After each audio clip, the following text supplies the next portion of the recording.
Hey, and welcome back. This is Jonathan and Lowly. all right. Segment 2 here on prospecting, lead generation. Last segment, we spoke a little bit about different ways that you can set up opportunities so that you can lead gen. Some of those ways that we spoke on were grassroots events, setting up tables at numerous big locations.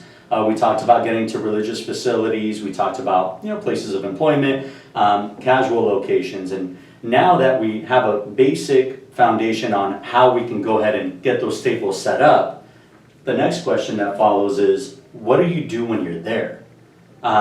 So let's go ahead and open up with talking about table events. If we were to establish that relationship with the supermarket owner or manager, we've already talked to their staff, we let them know about what we can do and how we can help better support them. Here we are the following weekend or the scheduled day, and we have a table parked right out in front of their supermarket. Perfect. We got staff coming in and out of the parking lot, people leaving the supermarket, going back to their vehicle. Yep. Lily, when's the ideal time to approach someone? Is it when they're entering the supermarket or as they're exiting? I do a little bit of both. You're gonna see them as they enter and as they exit. So as they enter, make a quick impression. Hey guys, stop by here when you get done. I have some free gifts for you guys. Boom. Everybody loves free. So even if they don't remember or know what you're doing, they know they're gonna get something free when they come out. And typically at table events, we have little gifts, promotional gifts, things like that that we can give. I always like anything that's free, and I will go to the table after to get something free. Absolutely. Then as they walk out, be like, hey guys, remember me? I have a free gift. You have a few minutes? Most of the time, and I will tell you, supermarkets are probably going to be the most difficult place to cultivate relationships because everybody is bankrupt on time. But if you can captivate them for a few minutes, then you know that you've got more opportunity there. So as they leave, I remind them that I have free gifts. They're gonna be like, what are you doing here? Don't worry, I'm not selling anything. I don't need you to sign a petition. I'm not selling any Girl Scout cookies. I'm basically here representing the mortuaries and the cemeteries in the community, and I'm just here to help and ask people if they have any questions because that's something that nobody ever talks about. So I'm just here as an advocate for the death care industry if anybody has any questions. Have you ever experienced any passing in your life? 99.999% is like, well, yeah. Okay, well, here's my card. I never put pen to pen there or pen to paper there. I literally just want to get their information so that I can follow up. Absolutely. So part of lead generation is basically getting name, phone number, email address when needed, depending on how you plan on going to market. I personally love to do a little bit of both. As Loli mentioned, free gifts. That's my favorite price, free. I have lollipops for kids. I like to eat. Most people enjoy eating. Cookies, snacks, things like that are my way of luring people in. I'm just offering freebies, giving the kids something, little stress balls. I joke around with the parents and say, hey, if the kids don't listen and they misbehave, these are fun to throw at them. Make light of the situation. Learn to joke. Because remember, most people that think of the funeral industry imagine Morticia Adams, right? Or Wednesday. She makes that look better. But in short, we're not those people. We need to be able to be relatable, right? We're not those individuals. Yeah, it's a scary topic, but the beautiful thing about pre-arranging or learning about what needs to be done is we can joke, we can laugh, and we can make light of the situation. Oftentimes I hear objections like, oh yeah, I'm never gonna die. So I simply respond, brother, I wish I knew where the fountain of youth was. Can you please show me the way? Take me with you. And then they go, ha ha, and I go, no, seriously, look, the reality is, yeah, no one wants to think about it. We're young, we're healthy, but I promise you, everybody that dies in an accident tomorrow doesn't have the slightest clue today. I'm not here trying to convince you of that. As Loli mentioned, I just want to be your resource. Most people don't know where to go, where to start. So if you were to die in an accident, what would your loved ones have to do? Can you tell me? Who would they need to call? Most people can't answer that question. Everyone struggles with, what should I do now? So find a way to help them uncover that they're ill-prepared, but do it in a light way. Handle objections in a joking manner. Yep. Be human. And if you need more on how to handle objections, there's definitely going to be another opportunity for you to reach out to your manager. We're going to have additional segments so we can talk more about general objections in every facet. What's one way that you handle objections? One of the objections is, I got everything, or I'm never gonna die. Oh, there's only one thing in life we can guarantee, right? It's death and taxes. And then usually, because they're typically a little older, they start laughing. They're like, that's so true. That's one of my things. I like to be a little more personable. I'm not one to make it serious. I'm not a salesperson. That's one thing I'm adamant about. I'm not a salesperson. Even though I do sell, I'm not a salesperson. So I just want to come off as an advocate for you. Somebody that has knowledge in something that you may not know. Absolutely. So with that being said, table events, have some freebies, have some giveaways, keep it light, keep it simple, be a resource. The next area where you can have an opportunity is a swap meet or a kiosk at some sort of sales venue. People are going there expecting to buy something. You can be a little bit more aggressive there. Where at table events at supermarkets, depending on your demographic, and you should learn your demographic, some people are accustomed to being approached. Some people are accustomed to people following them to their vehicles. Yeah. We joke about different marketplaces. The beautiful thing about the United States is we're the melting pot, right? There's folks that live here from all parts of the world. There's diversity, there's different cultures. And understanding your demographics that you're going to be catering to at that specific supermarket or in that specific neighborhood is powerful, because I've learned through my experience that certain demographics have a marketplace environment. They barter, they negotiate on price right then and there on the spot. And people are used to pretty much getting tugged on their arm saying, hey, come here, let me talk to you. For sure. They're less likely to shy away from a conversation, whereas in other areas, they will. So swap meets, be more aggressive. For sure. Walk away from your table. At a supermarket, I'm oftentimes behind unless I'm walking over to try to offer them something like a free snack, or I see a child and I'll grab a lollipop and run over and I'll ask the parent, is it okay for me to give them this? And then I'll introduce myself. Where at a swap meet, I'm standing in front of the table. When people are walking by, I'm standing in front of them. We're having this conversation, and if they don't want to have it, they could walk around. Absolutely. I feel like at the swap meet, I can be my best, let's go. This is where I'm going to learn a lot about people at swap meets, because they're already there expecting the haggle. They're already there expecting people to be like, hey, come here, look at this. So for me, obviously I'm not going to do that, but I do love that chase. I love that kind of rush where they're walking by and I'm like, hey, have you prearranged for your death yet? Do you have your final resting place? Do you know what you're gonna... I can kind of joke, make light about it. And then they just look at me and they're like, what? And I'm like, I know you didn't expect me to be here, huh? We're everywhere. Joking around. They're like, oh my gosh. You're the Grim Reaper. I'm like, well, did you think they'd be dressed like this? Just little things here and there. It is a place to be a little more aggressive. Not necessarily pull them in and make them sign, but really where you get to showcase your personality, you get to connect with the community, talk about what they bought. What did you buy here? What's the best buy here? If you're not used to that demographics and that particular swap meet, ask them, what's the best food to eat around here? So if I see someone walking around and they're eating big old nachos and all this stuff, I'm like, hey, where'd you get that? And it lures them in. Again, people love food, they love talking about themselves, and when they're at the swap meet, I feel like people are more open to conversation. They have more time. They have more time. It's their thing. It's their thing they do on a Sunday or a Saturday. So definitely be more aggressive, be right in front of folks. One of the things that I like to do is, and I love what you said, do you have this or do you have that?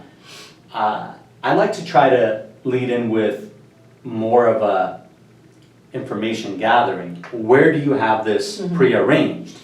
And then act surprised that they don't. Yeah. It's one of my favorite things to do, because then they feel like FOMO. I should have had something and I don't. Why is he surprised that I don't? Well, it's a thing. You're just not educated in that area. Well, don't worry. I'm glad we met. Call it fate. Call it destiny. Call it what you want. But I'm here. You're here. It's no coincidence. We need to get this taken care of. So again, be more aggressive. Outside of that, there's health fairs, right? Health fair, same concept, table event. You're likely going to be behind your table here. For sure. But at this particular location, we're luring them in with freebies, because you are gonna give little pill boxes and also those stress balls, except now they're not throwing them at kids, they're actually using them. Yeah. And other areas, what I like to do at health fairs is a lot more unique. I like to be the one-stop shop. I like to be the resource for all things when I'm meeting with families. And at health fairs, depending on the county that you're in, find out what the local county governing agency provides to folks in regards to do not resuscitates, Yep. post forms. Find a universal copy of an advanced Yes. healthcare directive. Huge. Show people how to put together what here in San Diego County we refer to as the vial of life, which is basically an informational packet that in the event of a paramedic or a fireman happen to come to your house because of a 911 call, they'll see a sticker on your window, they'll know that you're in need of some help, everything that they'll need to better save your life is there. And then ask them if they have that vial of life. If they don't, schedule an appointment so that you can provide it to them for free. And then when you meet with them, ask them if they have where they have their funeral prearrangement with. I go back to that line. And if they say they don't have it, say, hey, well, don't worry, I can help you take care of that too. So that's my foot in the door. I like to schedule my appointments with something free that's of value and isn't going to cost them a thing. But we uncover ways to help them realize they still need their funeral to be Yeah, prearranged. absolutely. Healthcare, health fairs are more educational than anything. So you need to go in there with a full arsenal of education. They're going there with the mindset of healthcare. And that does include death care benefits. So they're looking at their life insurances, their 401ks, they're looking at everything pertaining to what their company and their counties offer. So if you can be somebody that is a huge wealth of sources for them, Advanced Healthcare Directive is a big, big one. Nobody knows what that is. Understand what your DPOAs are. Understand what all these little things are, because that's what's going to be the hook to drive them in to make the appointment. Not necessarily your pre-meeting factor. It's going to be that you're going to be a wealth of knowledge for them to be able to be a source to their family. Absolutely. Another area we discussed are religious facilities. Yeah. One of my favorite things to do once I've managed to have the blessings of the church, of course, to allow me to not only share my information with the clergy, parish council members, but then when I attend church on that Sunday and I have coffee and donuts, I give those out after church, give out free information. I let the community know that essentially I'm a resource to them. Yeah. I want them to know that, look, again, there's millions of people here in our county. There's only a handful of people that you really can lean on in a moment of grief that can truly guide you and know what they're doing. Again, I use that analogy, the blind leading the blind, when I were to pass away and my wife reaching out to her sister. Segment one. We don't want people we know and love in our community to be ill-prepared and not know who to turn to. So here at church, we're all brothers and sisters, we're children of God. I use that, I let them know, if anyone's gonna have your best interests at heart, it's me. For sure. Use me as that resource, I guide them. And oftentimes, they're afraid to see us there. Did someone die? What's going on? Well, once they realize that you're not there to sell and you're just there to be a resource, the referrals begin to come in. Yeah. So it's okay to be known as the funeral person. So the church is kind of like the community relationships part, but schedule those appointments. Again, same way we did with the health fairs. Our job is to make sure everyone's prepared. Our job is to make sure that everyone knows not to call the priest because they don't have an avenue. I'm their avenue. Take my number. There's a bail bonds person out here who's got a commercial, and in the commercial, he says it's better to know me and not need me than to need me and not know me. You're no different. You might be afraid of death, but here in our industry, it's better to know me and not need me than to need me, not know me. Credit King Stallman bail bonds. But it's an amazing line that's truly universal in our industry. You need to be known. So use that at church, use that at religious facilities, and be that resource. The objections you're going to hear across all of these locations are essentially going to be the same. Yep. I need to talk to my kids. I need to talk to my kids. I have life insurance. So there are stall tactics, there are objections, Yeah. and there are comments. Learn how to decipher between them. I need to talk to my kids. Well, the idea is to protect your children from having to make these difficult decisions. So what's there to talk to them about? Are they gonna pay? Are they gonna be the ones paying for it, or are you? It's okay to be blunt and direct, right? Yes, absolutely. So life insurance is great. I love that you mentioned that you have that. A lot of people don't know that you need to have a diversified insurance portfolio. There's thousands of different insurance products, but they need to be tailored to your needs. Life insurance is for the living. Oftentimes, you're not gonna get that money back until days, weeks, months after the burial service, because you need a death certificate to file the claim. What's your family gonna be doing in the interim if they haven't buried you in days, weeks, or months because you're waiting on life insurance money? So learn how to overcome those objections. They're all standardized. General public is gonna give you the same type of baloney. Every time. Joke about it. If it's difficult for you to talk to me about it now, imagine how much more difficult it's gonna be on your wife or kids Yeah. after they've lost you. Just give me a minute of your time. I promise it's gonna be worth your while. I'm not selling you anything. Yeah. Here to help you get better prepared. Go for the close. Be aggressive. Wayne Gretzky said, you miss 100% of the shots you don't take. And the most difficult thing that you're ever gonna hear from people is no. And you gotta have thick skin and a short memory with what we do. Find creative ways to respond. Yep. Be aggressive. Close, close, close. No matter what anybody has to say. Do what you can to schedule that appointment.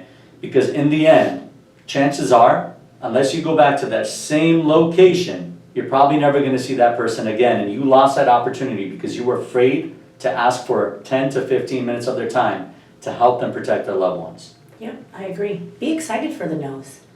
I loved that. When I first started, I loved getting no's because it built my skin. It made me not take things personal. This is not personal. It's not something that, listen, I don't own it. I'm just trying to protect you. So when you realize that it's not personal and it's not an attack on your sales technique or it's not an attack on you and what you do for a living, it's simply people are afraid. This is a taboo for a lot of people, and a lot of ethnicities and religions, we don't talk about this. You know, I'm Italian, Guamanian, and Filipino. I'm all over the world. But in my Filipino community, we don't talk about it at all. We have one or the other. It's like you either go all in and you buy for your entire family, or you don't talk about it at all because you're gonna die. So it's like a complete opposite. And so the minute that I started accepting my no's and being excited for my no's, I knew how to overcome every objective. I knew how to make it light. And you know, when they would be like, I need to talk to my kids, I'd be like, God, how old are your kids? And they'd be like, oh, 20. I'm like, oh my God, mine too. I can't imagine if I were to pass away right now, letting my son, who's 28, and my daughter, 22, handle this. The pressure it must be on them when I'm gone, because I'm typically the one who does everything. Is that kind of what you do in your family? And it swings that pitch right back around, and they're like, oh, I was trying to avoid this. But it made it in a way where it was like, oh my God. It put them in the shoes of their children if they were gone. So be excited about the no's, because it's going to train you. It's going to teach you. It's going to get you excited to get more no's. Because every no, for every 20 no's, there's going to be one yes, and that one yes makes more money for you than all those no's did.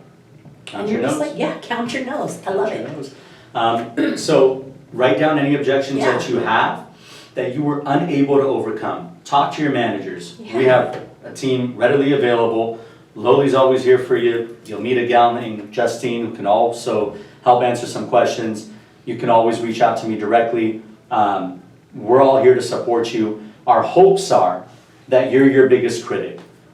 Yeah. You go home after every conversation, you go home after every appointment, and you go, what could I have done different or better? And if you have that in mind, you're gonna be ultimately the best person to serve our community, because at the end of the day, our hopes aren't to drive sales. Our hopes are to protect families. And there was a gentleman by the name of Joe Jordan who wrote a book talking about a life of significance.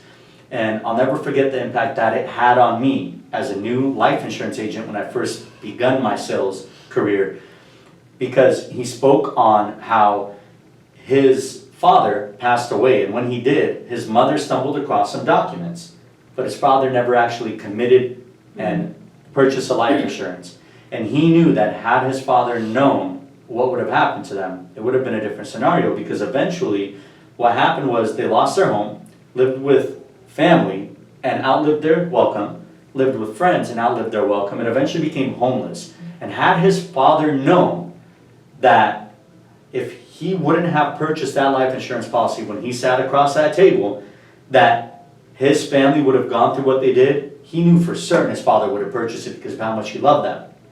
So Joe Jordan is an advocate for protecting families, and he says he wishes that most salespeople in our industry, the end-of-life needs industry, had enough grit to shake someone just enough to help them realize what can possibly go wrong, not if they die, but when they die.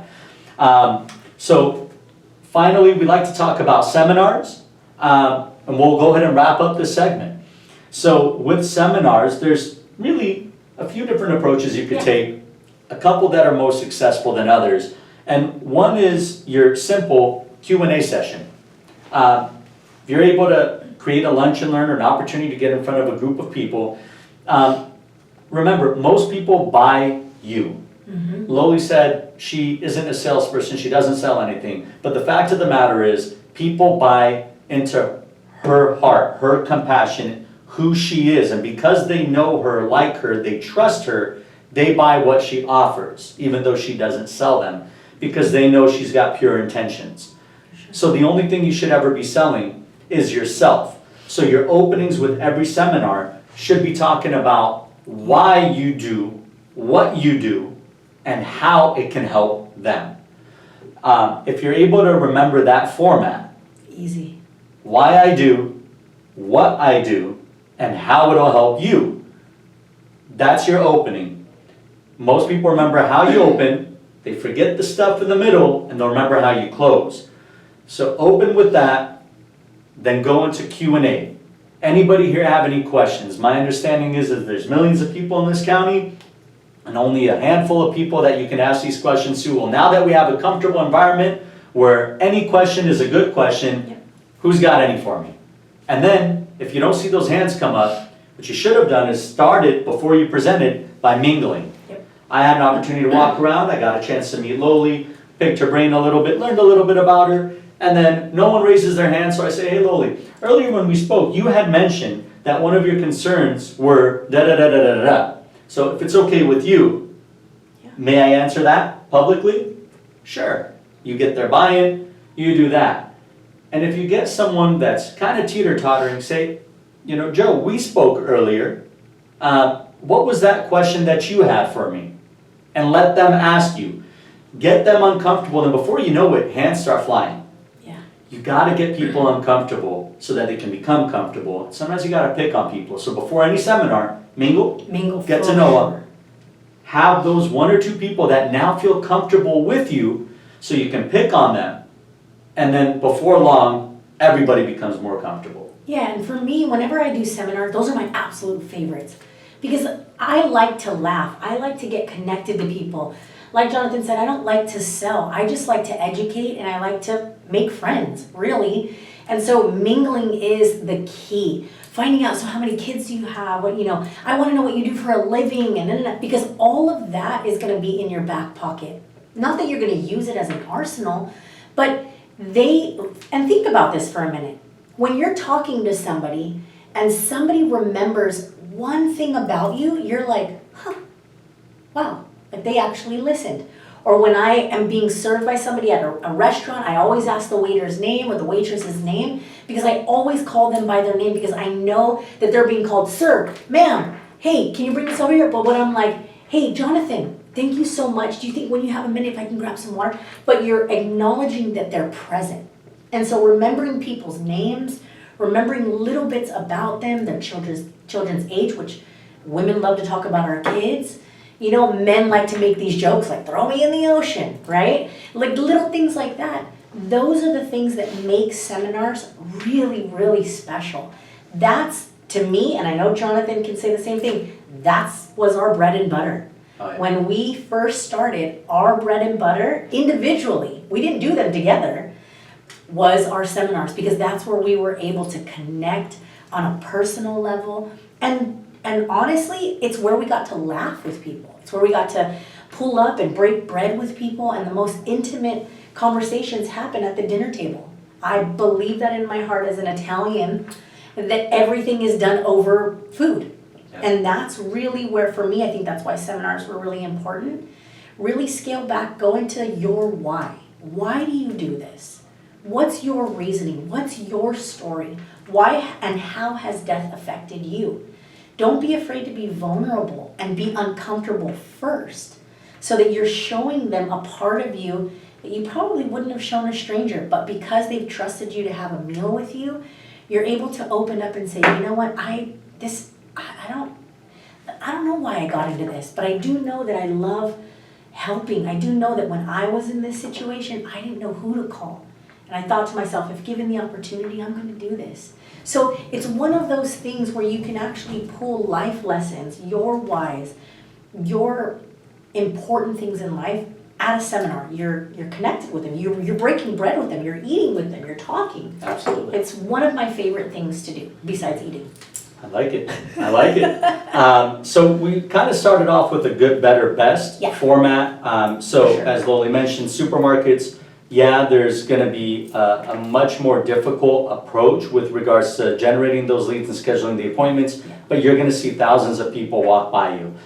So there's more no's, but that one yes far outweighs the no's. For sure. So stay aggressive, stay positive, and don't let that one bad conversation impact your attitude, because you always need to be chipper and bubbly when communicating with people. So stay positive, stay strong, and keep chugging away.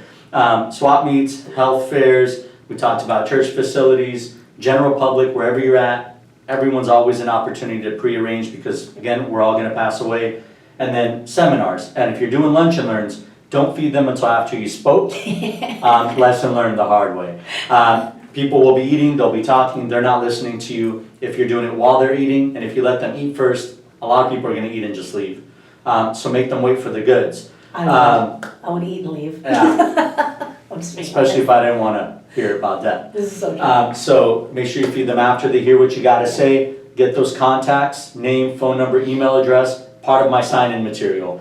Finally, the other opportunity for you when you're presenting seminars is going to be essentially the same presentation you'd have if you're sitting with a family inside of their own home or at a funeral home location with one of our partners.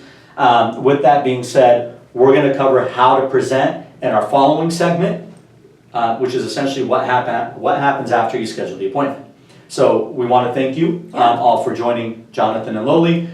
We look forward to another training segment. We look forward to serving you to help you better serve our community. Thank you for joining. Bye, guys.